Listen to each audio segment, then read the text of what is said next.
insieme al vicepresidente della provincia abbiamo avuto un incontro con il presidente della commissione Berlato per affrontare in via definitiva il tema delle nutrie. È una vera e propria emergenza.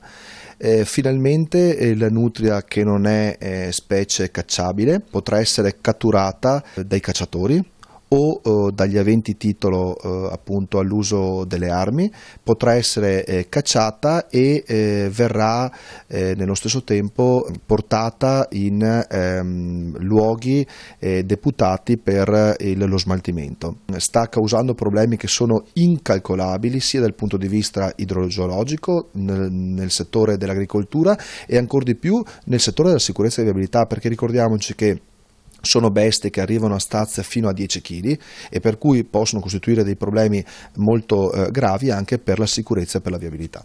Tanti sono quelli che si affidano proprio alla provincia di Padova. Qual è il vostro ruolo?